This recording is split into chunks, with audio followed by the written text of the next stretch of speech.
Peace. What's up, party people, good people, nerds, nerdettes? Is that a word? Alike, nerds and nerds alike. Gather round. Your boy is back. Brother Phil is here with a very late review of WandaVision episode 7. In fact, I am reviewing this on Saturday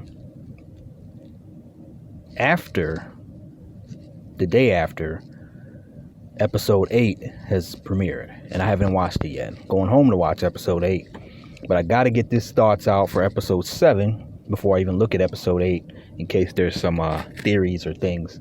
I don't want to know whether they came true in episode 8 or not. And I want that fresh take without the influence of seeing the next episode.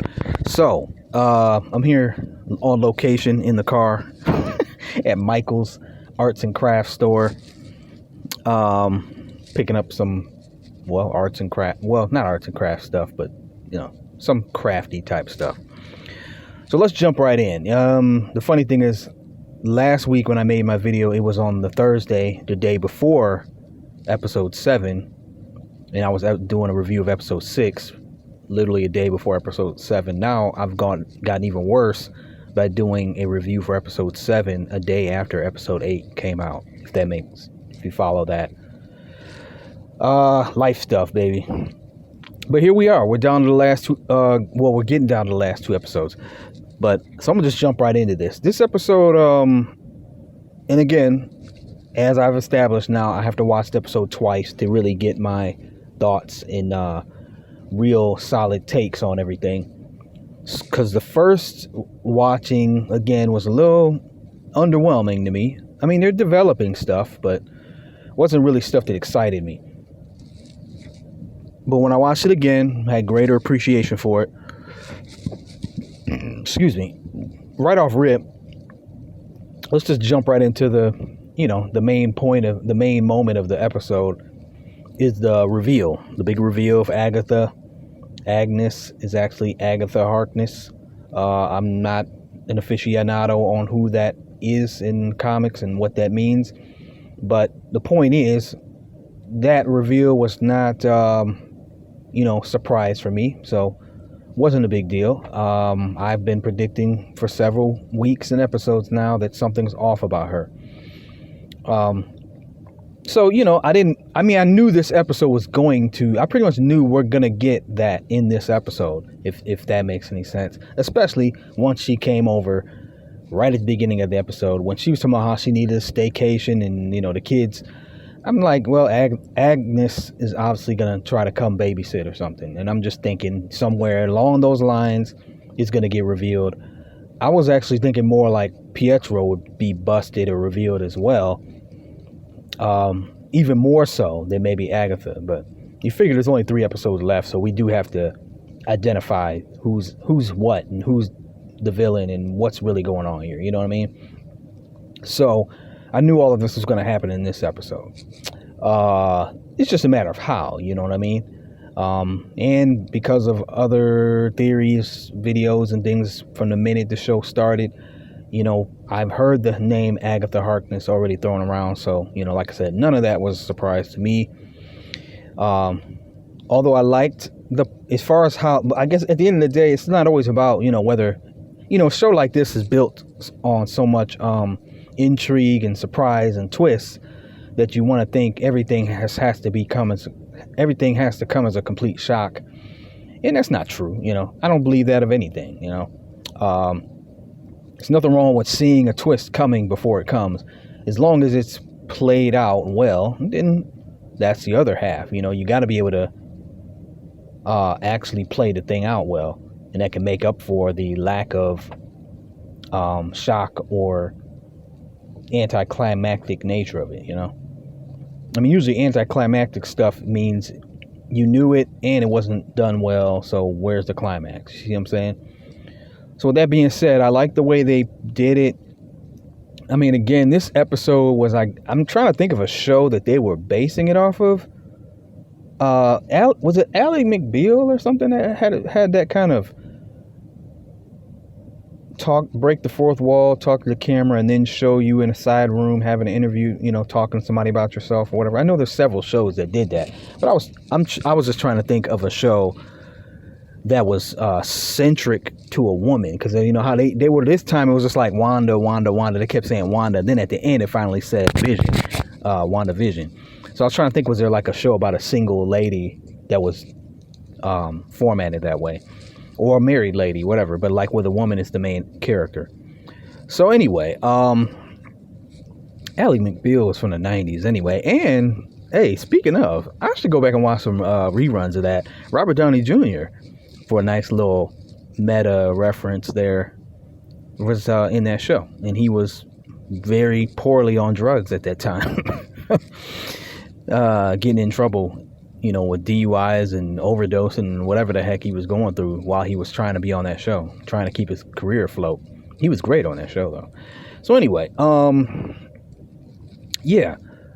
So the but yeah, the way she, she kept looking at the camera, and so she was doing that previously, or she did it previously. I mean, she's done little things here and there that looked fishy, but this one actually fit within the context of the show. You see what I'm saying? So that was kind of clever, because this time it's still, for anyone who really is not digging deep, and no offense, but they're just not even, everything was a surprise to them, because they don't even know how to try to decipher clues and stuff. Not everybody watches shows like this with a good aptitude for figuring things out, to try to put it diplomatically. So if you're that type of person, you probably really weren't picking up on anything, because that was just for the norm of how she's acted and how the show, this episode was that type of sitcom where it's constant characters breaking the fourth wall. The name of the episode was Breaking the Fourth Wall, so you're looking at the camera. So I think they did that on purpose to kind of smoke screen, I guess, is that what they call that? A sidetrack, keep people off of the trail who might be seeing it. She might be getting ready to be revealed in some kind of way. So it just looked like natural fourth wall breaking stuff. But one of the key moments was when they were at her house, and I still got to get the twins' names right, but the one with the short hair who has more of the telepathic powers, he was talking about it. He's like, I like it here, and he's like, it's quiet. And she said, a penny for your thoughts. So it's just like, so that lets you know she knows he's the one you really want to be talking to, because he's got telepathic abilities. I'm just now thinking about that right now, which shows, she knows more than that wasn't just a casual question. She's trying to get at something from that kid. So, well, again, I did kind of see that when she's like, penny for your thoughts, because I know she's trying to I already knew she was nosing in on information about the two, but I'm just saying the fact that she specifically asked him, there's a reason why, because he's the telepath. So when he says, I like it here because it's quiet, and he's like, you're quiet, Agnes, on the inside. And I was just like, whoa, dang, you know what I mean? It's like, ooh, that was a great piece of dialogue. Yeah, you quiet on the inside. It's like you're not a human. Stuff is not like normal inside of you. Where's your emotion? So I think that was key line right there to know something ain't right about Agatha, or Agnes at that point. So yeah, the way that broke down was good. I mean, well, let's backtrack, because we're not even at a reveal at that point. But generally speaking, the reveal was well done. So let's get into some more of the stuff that happened throughout the show. I kind of enjoyed the Darcy and Vision scenes, and what's the word I want to say? Not banter, but their dialogue, their interaction. Yeah. So it gave a good job to write something so that Vision, they had to write something in where Vision's going to get filled in on everything. When is he going to get his wake up or his ability to know his fate and what's going on around him. So Darcy was able to do that. I'm sure that's the only plot device of why they had her get sucked into the, to add a little comic relief while she was in there with the clowns and the circus and stuff. Which all the agents turned into clowns, so I found that kind of interesting some kind of subtle, subliminal remark about them, about the way maybe Wanda views them. So, yeah. She gets to fill Vision in on everything that's been happening, which was well done. And then the part where they were trying to get back home and they're running into all the obstacles at the crossroads, Vision made a point of saying he thinks Wanda's trying to keep him from getting home. By the end of the show, I think we can probably conclude differently, that it was actually Agatha trying to keep him from getting home, in my opinion. So that was cool. Darcy's cool. Love Darcy. Good way to get Vision up to speed on what's going on was by having her be the one to fill him in. And again, no flaw, no real holes in that, like as far as how she's able to recount so much of what happened, because at this point it is public knowledge to someone who's been there, so I mean that play-by-play fight they were describing with Captain Marvel and Thanos, and then Wanda and Thanos, that's the stuff I'm just like, come on now, who knows that happened play by play? But generally speaking, she can be able to tell that what happened was Wanda killed him, Thanos was able to turn time back, and he killed, that would be kind of stuff that Captain America or any of them would have relayed to any of those survivors from the battle, would have been able to relay to the government or an agency, or even in public news, that may be public knowledge. So disappointment in the aerospace engineer, unless that's still floating out there. I mean, they made that sound like that was going to be an introduction to an MCU character, and honestly, I wouldn't even be surprised if that's just them trolling us by making us think it was going to be Hank Pym or Ben Grimm or Reed Richards. So I don't know for certain that the woman that met them in the field was the aerospace engineer, because she said I had a guy. I'm pretty sure she said I have a guy. So maybe that's still out there to be answered. Maybe answered in Captain Marvel too. You know what I'm trying to say? Who knows if a line like that, by the time that movie comes around, we may have forgotten. So they would have to make some kind of mention of it again to keep us remembering, oh yeah, you got to be looking out for this down the road. Otherwise, I don't understand why they mentioned that, and it was just a big letdown otherwise. So speaking of the aerospace engineer, who was talking about the aerospace engineer in the first place, Monica Rambeau. Now, I'm going to say this right now.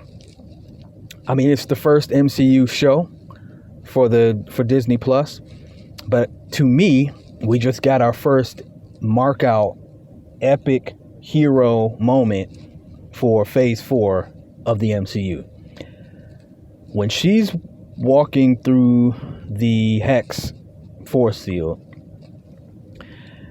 honestly, I didn't necessarily care for any of it. Actually, the special effects weren't. It was odd looking. It looked a little cheesy, like her body was separating. It was like her molecules were separating. The second time I watched it, I was able to see kind of like, I think it was like the 70s version of her or the 60s version of her was separating from her. So it was like multiple views of her or something.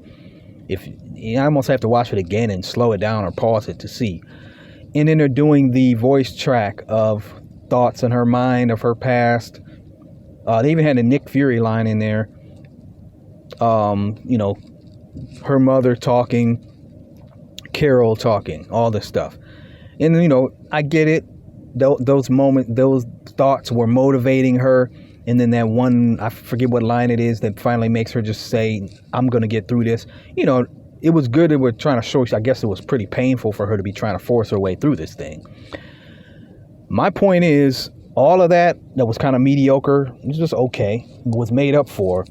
They have one shot that, to me, I want to be a prisoner of the moment and call it epic. But like I said, it was definitely mark out. I felt a chill, gush of geekdom come over me when she looks up and her eyes are blue.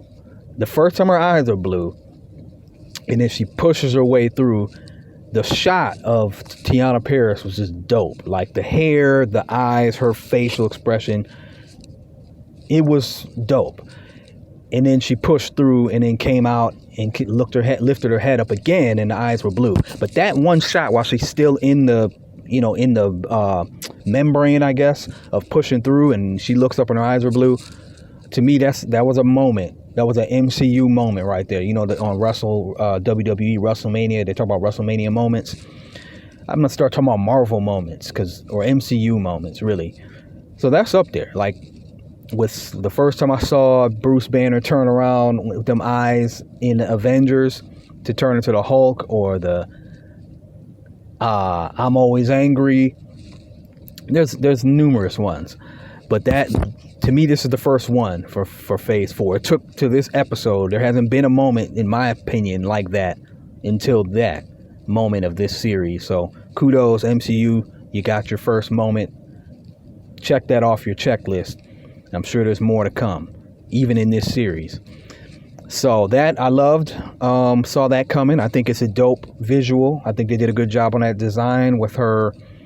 The blue eyes, and like I said, the shot itself, the special effects look good. And let me flip then to the showdown between her and Wanda, another dope one. I'm just a nerd, soul of a nerd, for little things like when Wanda shot her, hexed her, whatever, pushed her out of the room, and like the way her body was floating in the air, I wonder, how meticulous are they about their stunt in their, physical stunt choreography in terms of just body positioning? Because I don't know, for whatever reason, it helps that Tiana Paris has a nice shape, but so who doesn't want to look at that? But I'm just saying, hey, brothers, that's what we like. But yeah, it's like, just the positioning of how she was floating in the air was like, it just looked dope. It's just stuff like that looks like what would happen if somebody did that to somebody. And just seeing Wanda's powers on display like that, they're really getting good at.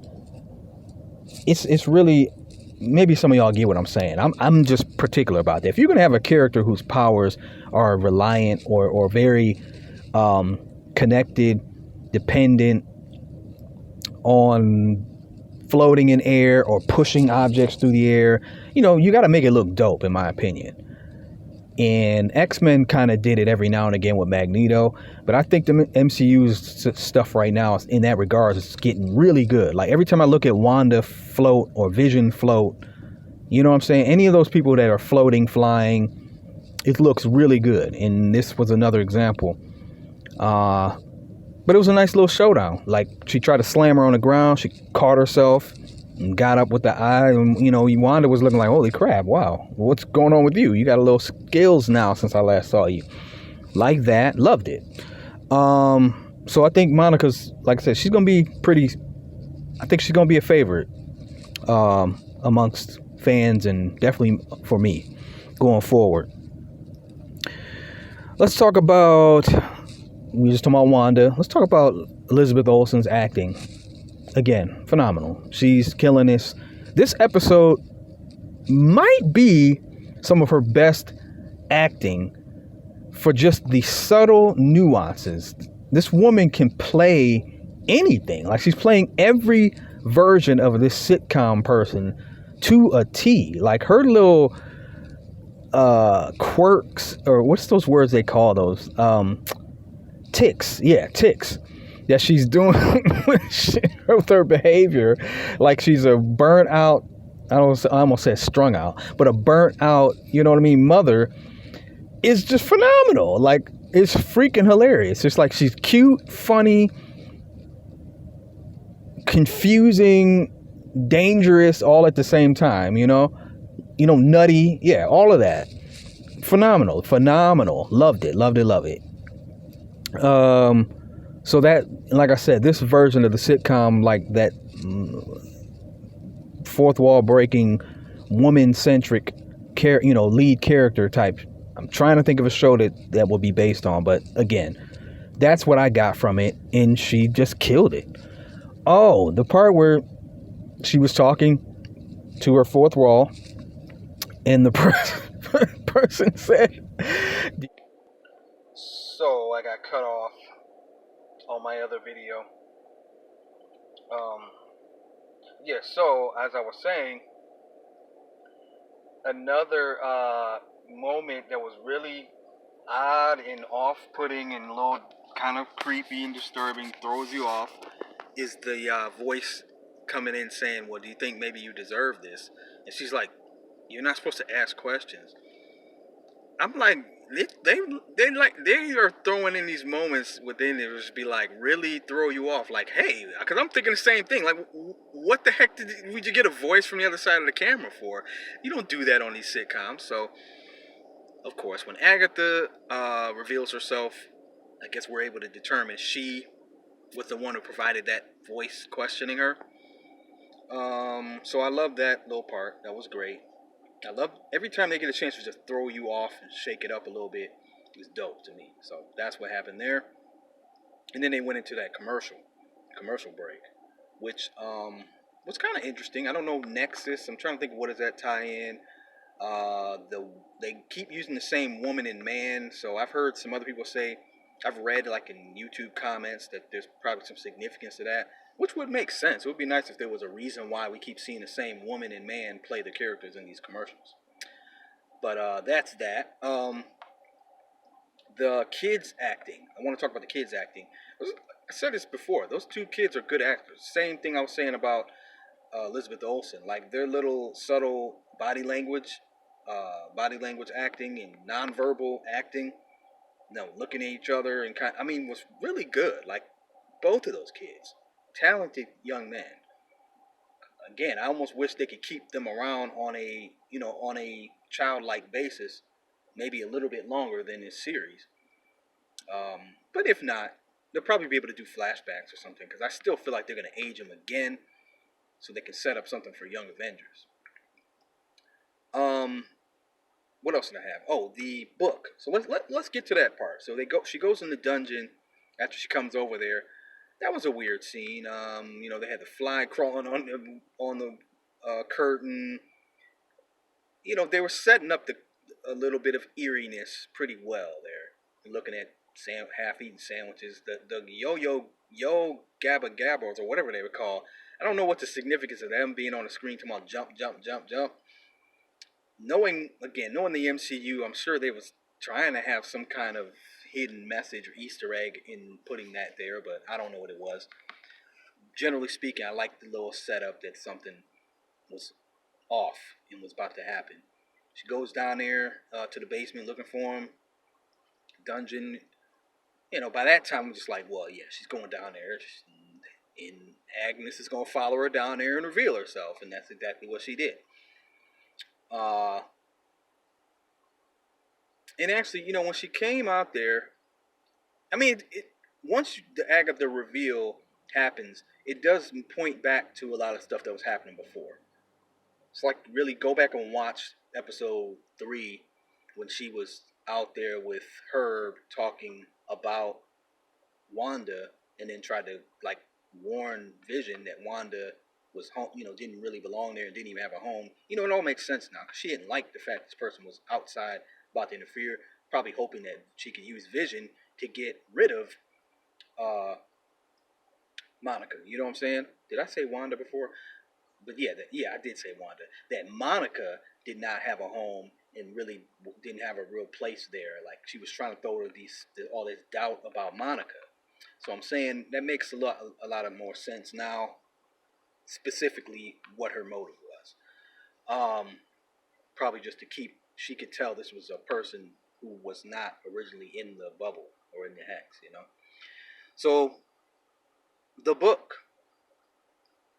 There's a part of me, as again, overall MCU fanatic. I'm a big fan of Agents of S.H.I.E.L.D. There's a part of me that wanted that to be the Darkhold.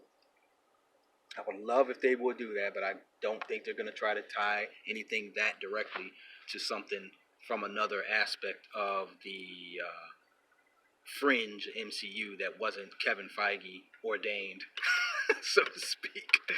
So I don't think they're going to go there with that, but it's obviously some kind of book. Could be tied to Doctor Strange. I'm guessing it probably will be, since this show ties into Doctor Strange. There was a book. I saw a picture on the internet on probably a Marvel Instagram fan site or something where somebody showed a picture, a still shot from Doctor Strange 2016 movie where they had that wall full of books and a book was missing. So if they were really thinking this far ahead, and maybe they were, maybe they won't, maybe they were, maybe they weren't, but the point is they could easily say that book that was missing is this book that Agatha has. And retcon it or connect the tissue. So that book, I just wanted to say I would really like it if it was the Darkhold, which was utilized so well. I mean, it would make sense. It would make freaking perfect sense if as much as I kind of admire Kevin Feige, I do believe he's a little stubborn and I won't say egocentric, but he's just really protective of his idea of the MCU and his signature, his fingerprints on the MCU. Because it's like, dude, why don't you just go on ahead and help the fans? Do some fan service by connecting some things that we've watched in other, Marvel content to your show. Because that Darkhold was the Darkhold was a beast in MCU. Agents of S.H.I.E.L.D. From Ghost Rider to, what was her name? The AI. The AI with now I can't even think of the phrases for it. The framework, yes. In Ida, whatever her name was, So that Darkhold was, the Hydra was after the Darkhold. So yes, it would be nice if they made a connection there. But like I said, I don't expect that to be the case. But I just am interested and intrigued on that book. Because like I said, if nothing else, it's going to bring a connection to Doctor Strange and the Sorcerer Supreme stuff. So that's fine. Me, bring that in. Hold on one second. So, from there, speaking of the book, and we're at that point. Oh, the little jingle sitcom theme and sitcom intro that they did for Agatha. Agatha was behind it all, or whatever it was hilarious. Well done. Did a retrospective of things that have happened throughout the series and how she was really behind it, including, like I said, Pietro's arrival, which just goes to show that he was a fake. But yeah, I liked it. Again, hilarious. Nice throwback to some kind of 60s intro to a sitcom, but she's the bad guy, no. Oh, yes, and then at the end, she's like, and I killed Sparky, too. And now, didn't I say in a couple videos ago that there was something weird about the way she came out of the bushes with Sparky? And it looked like she was cradling him up and doing something to him before she even picked, it just didn't look like a person who just found a dead dog in her bushes. So now that makes a lot of sense. She didn't look like, oh, I just found a dead dog. It looked like you are trying to do something to the dog in the moment while we're watching you pick it up, That's the way it came across. And I think that was on purpose. So props to me for noticing that early on. What's next? The mid-credit scene. So we got our first mid-credit scene in a MCU show. Dope.